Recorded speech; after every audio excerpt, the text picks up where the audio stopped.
Hello and welcome to the Christmas special for Our Family's True Tales of the Supernatural.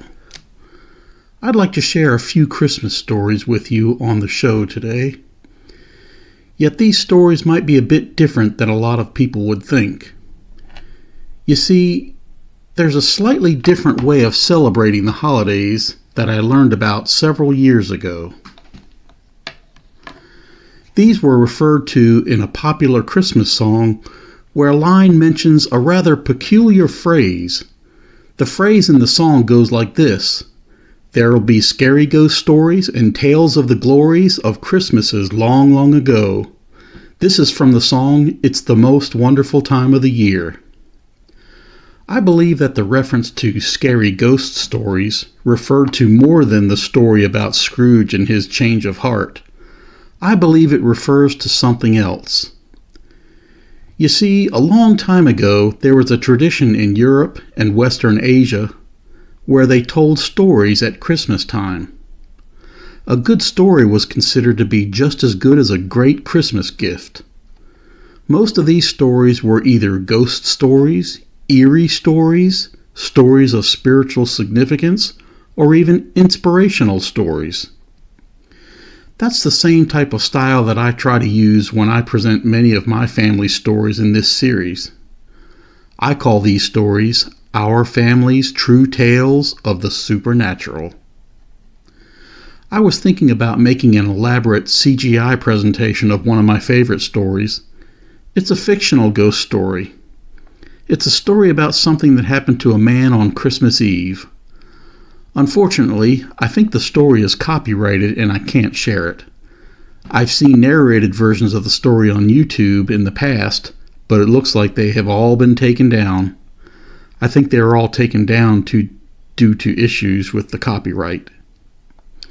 So I'd like to recommend a website where you can find that story and other websites to find other great stories. I'll put links to those websites in the description below this video. So at this time, I would like to share one or two other stories with you. All of these stories fall into the genre of these types of stories for Christmas. They're like telling ghost stories and eerie stories for Christmas. The main ghost story I've enjoyed is titled A Haunted Christmas, and it's recounted by S.E. Schlosser. I'd like to give her a shout out for doing a great job on those stories, but I think this one's copyrighted. So I recommend you get a copy of her book titled Spooky Christmas. You can read those stories for yourself. The book is also listed on Amazon, so you can go there to purchase a copy. Another great story I like is the story of a ghost dog that a man encountered at Christmas time. It even has a similar name to the story as the last one I talked about. This story is called A Christmas Haunting. I believe it is written by Craig Dominy. The story goes something like this. To understand my story, you first have to understand the relationship between my father and his dog. You see, my father loved his dog more than anything else in the world, including his own family. Or at least that's the way it appeared to me. There were no pictures of my mother or me in his wallet, only that big, sloppy, clumsy dog.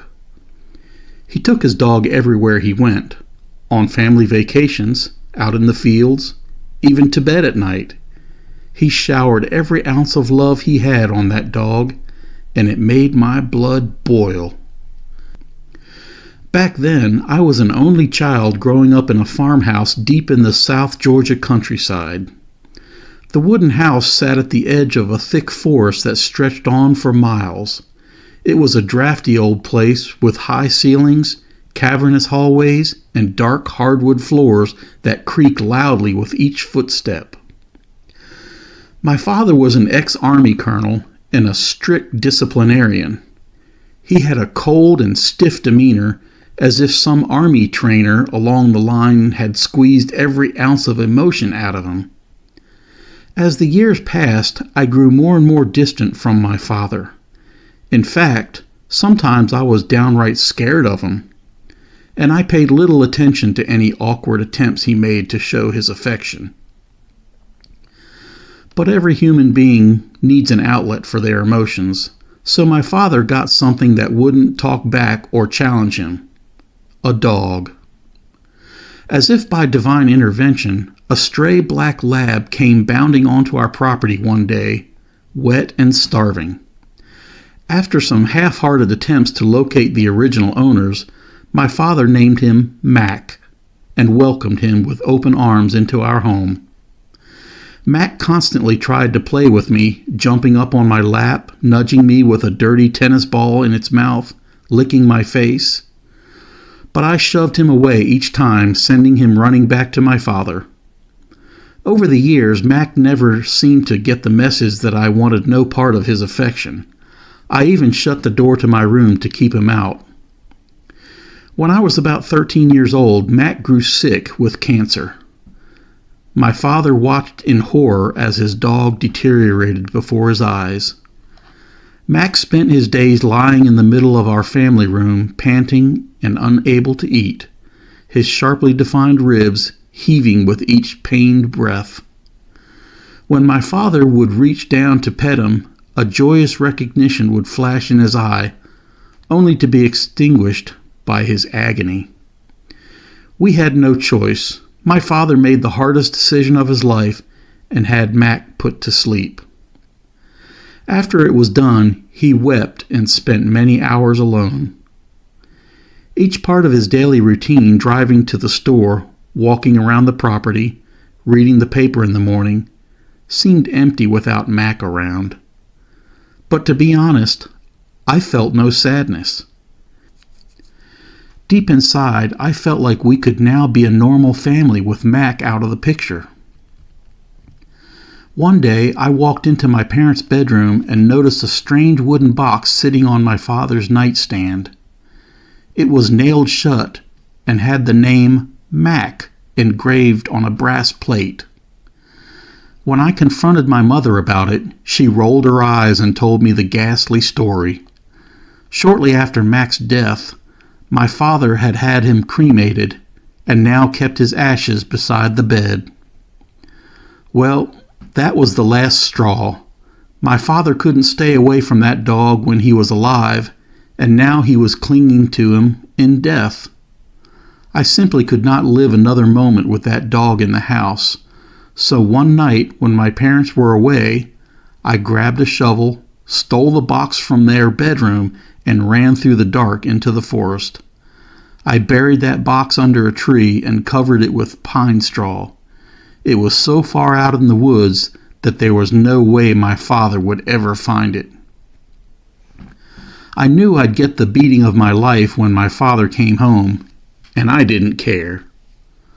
The look of agony on his face made it worth it to me. Now he would pay for not being the father I wanted. Hysterical with rage, he dragged me out into the forest the next morning and made me dig under every tree for that box. But I honestly couldn't remember where I had buried it. After days of trying, we finally gave up. Needless to say, our relationship soured even more after that. We rarely spoke to one another, and when I grew older and left for college, I rarely returned home. Christmas seemed like a painful obligation, with a cold chill hanging over us as we sat silently around the festive table. My poor mother tried everything she could to bring us together as a family, but the damage had been done. I eventually married and moved far away from my parents. They barely knew my wife, and we spent most holidays with her parents up north. But the bitterness of my childhood wormed its way into my marriage, and before I knew it, we were divorced.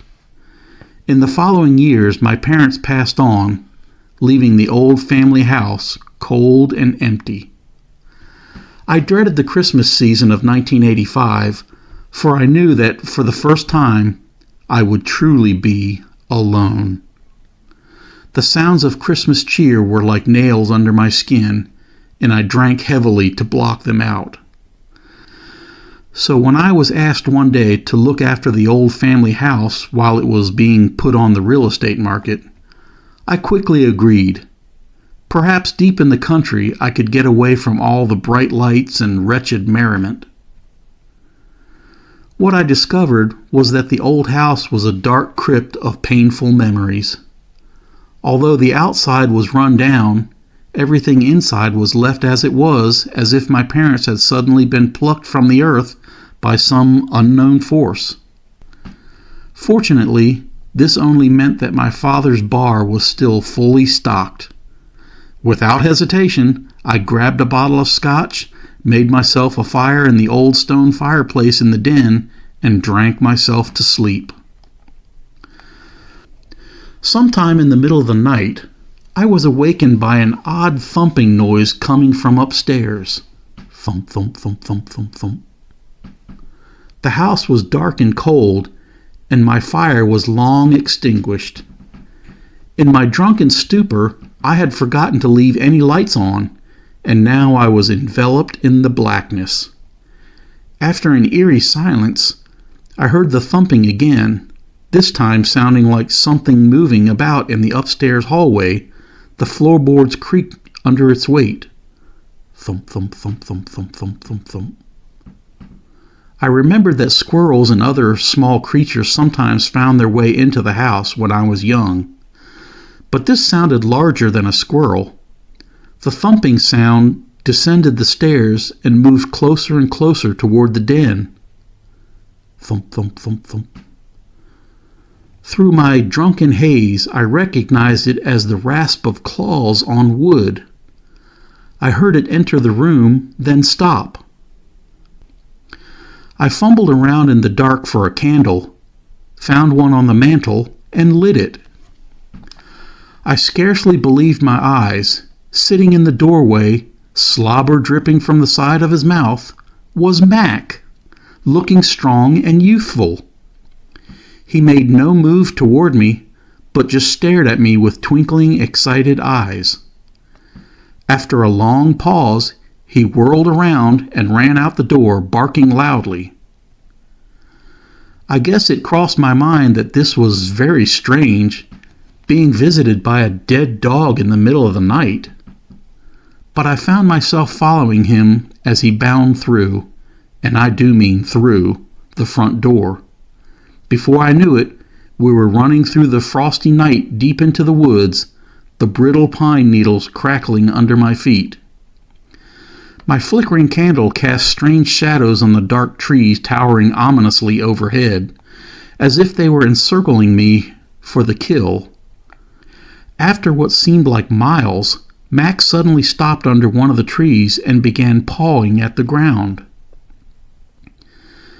Now, have you ever had one of those moments when you finally realize you're dreaming and you have the power to wake up? Well, this was one of those moments, and I wasn't about to be fooled. "Okay, Mac, I know what this is about," I heard myself say. "I ain't digging up your ashes, you hear me? I know this is a dream, and I'm going to wake myself up now. You ain't ever going to leave these woods." With that, I pinched myself on the arm. Max stopped digging, looked at me with that goofy grin of his, then slowly vanished. I could feel chill bumps on my skin, and I knew that any moment now I would be awake. To my surprise, I found myself still standing in the forest. Mac was gone, and the ground showed no signs of his paw prints. But now the trees had taken on a strange burnt orange glow, and the air was thick with smoke. Was I awake, or had I just moved into another dream? I turned around, and my jaw dropped. The old family homestead was on fire, a giant tower of flame licking the night sky. I ran back to the house, but it was too late. The fire had been burning for almost an hour, and everything was gone. Shortly thereafter, 5 investigators reasoned that a stray cinder falling out of the fireplace as I slept caused the fire. The house was so old and wooden that it burned in no time at all. What was miraculous to them was that I had somehow walked out the door in my sleep when the fire started burning. Otherwise, in my drunken stupor, I certainly would have died. But I knew there was another part of the story, that Mac had come back and guided me to safety. And I also knew that there was only one thing I could do to thank him. I grabbed a shovel and went back to that spot in the woods where I had stood the night before. I dug right where Mac had been digging, and sure enough, I found the box I had buried many years before. I then bought a plot near the foot of my father's grave and laid Mac to rest, much like he had slept at the foot of his bed when I was young. My life changed after that Christmas. I married again, had a son of my own, and have tried every day to be the best father I can be. I told no one about what really happened that night, but I think of Mac every day. Most importantly, I learned that you must give of yourself if you expect anything in return, and that everyone is capable of unconditional love, not just four-legged creatures. Another story like this, which I really loved, is a story about a man who was visited by a ghost on Christmas Eve. Here's the tale of what happened that Christmas Eve. My mother, to whom I was very close, passed away in 1964 when I was 17 years old. I left home that year and moved to Ontario from Nova Scotia. In 1969, I met a girl whom I will call Karen, and we got married in March of 1970. In December of 1971, we were expecting our first child. We were living in a small 1.5 bedroom bungalow. There was a fireplace in the living room. My wife and I loved the fireplace, and we had it lit every night. It was Christmas Eve 1971, and we had just finished putting the gifts under the tree, and a nice fire gave off a beautiful glow. On the tree, one string of lights, which was supposed to flash, had stopped several days before. It was 5 minutes to midnight when the fireplace suddenly just about went out, and the string of lights started to flash, and the other lights stopped flashing. My wife and I were sitting on the floor, and it had become very chilly in the room. I looked over to my lazy boy chair, and a figure was sitting there, my mother, with a big, beautiful smile on her face. My wife, who had never met my mother, said she could see the same thing. This ghost never spoke, but just kept looking at me and my wife and smiling. At 12 midnight, the fire in the fireplace started up again, and the lights on the tree stopped flashing, and the others started flashing again. I looked over in the chair, and the ghost was gone. No matter what I did to those Christmas lights, they never flashed again. That was sent in by Arthur H. Here's another story that I really enjoyed. In 1960, I was 5 years old, Sandy says. I lived in the beautiful Berkshire Hills in Massachusetts. Our telephone was hung fairly high on the wall, too high for me to reach without help. It was late in the morning on Christmas Day. My dad and my brother had gone out to shovel snow. My mother was in the shower, and I was playing with my new Chatty Cathy doll. I wanted to call my grandmother to tell her about all my wonderful Christmas presents, but I knew that I would have to wait for my mother to get out of the shower because I could not reach the telephone. I was becoming increasingly impatient. I decided to pretend to call my grandmother on the toy telephone that I had gotten for Christmas. Back then, where I lived, there was no dial phones. All calls were operator assisted, and when I picked up the receiver on my toy telephone, I distinctly heard an operator say, "What number, please?" I was shocked, but I told her my grandmother's number, which I still remember to this day. I heard the phone begin to ring, and soon my grandmother, with her heavy Italian accent, was saying, "Hello." I immediately began telling her all about my Chatty Cathy doll, but she wanted to know where my mother was. I explained that my mother was in the shower and my dad and brother were outside. She knew that I could not use the telephone by myself and asked me how I climbed up to use the phone high up on the wall.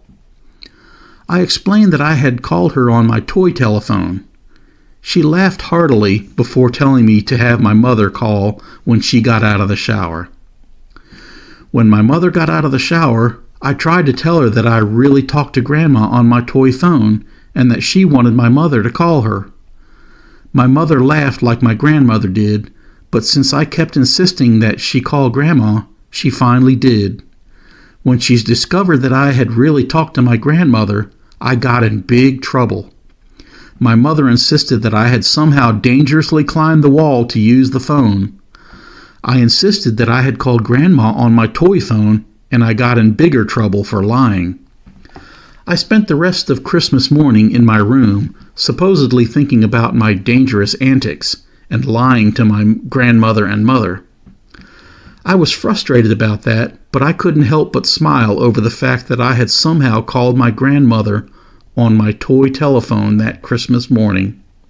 It had to be magic. Well, here's another story that I really liked. It's called Christmas Phone Call from Heaven. My mother passed away 3 years ago. We were very close, and I miss her daily. Last Christmas evening, I went to bed and woke up to the phone ringing. I answered it, and a voice that was very familiar to me said, "Hello there." It was my mother's voice. The line had a static noise, and it sounded to cut in and out. I said, "This can't be you, Mom. You're dead." She said, "Oh, come on now." She sounded a bit agitated, and then we were cut off. My 16-year-old daughter was sleeping in the next room and also heard the phone ring that night. I know it was my mother's voice. She has a Norwegian accent, and it was her. That story was sent in by Bonnie O. I hope you've enjoyed these stories I've presented you on the show today. Now, these are all fictional stories, of course. If you like these stories, please click the like button. I'd appreciate it. I know it would help the algorithm so more people can find this show. If you'd like 1 or 2 more stories between Christmas on the 25th of December through New Year's, let me know.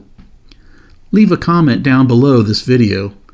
Let me know if you would like a paranormal story or one that leans toward being a bit more inspirational. I'm sure I can come up with something. Just let me know. You might also remember that I'll be putting some links in the description below to my favorite Christmas ghost story. You might want to check that out as well. If you're eager for me to start making the next season of the show, let me know that in the comments as well. Otherwise, I might just enjoy a nice long winter vacation. You might also consider sharing this video with your friends who might enjoy stories like these. So at this time, I'd like to tell you a bit about Season 2 of the show. If you thought that seeing apparitions and shadow figures was strange, it's about to get even more bizarre. Some of the situations I witnessed even ended in death. We'll even go beyond mere ghostly apparitions, and I'll talk about a suspected possession. Don't misunderstand, though. I'll still talk about some more apparitions and shadow figures that I've seen on a few different occasions. Some of the activity was so bizarre that if I hadn't seen it with my own eyes, I wouldn't have believed it. I would have thought someone was talking about something they saw on television or in a movie. Yet I did see it with my own eyes, and I can assure you that it was real. I can also assure you that some of these things were quite strange. I think it's impossible to figure some of these things out because it isn't normal. I guess that's why they call it paranormal. Some of these things I saw were some of the scariest and most disturbing things I've ever seen. Maybe seeing it for yourself will help you understand why I call this show Our Family's True Tales of the Supernatural. That's all we have time for at the moment, so for now, I'll just say I hope to see you in the next season of the show. See you later.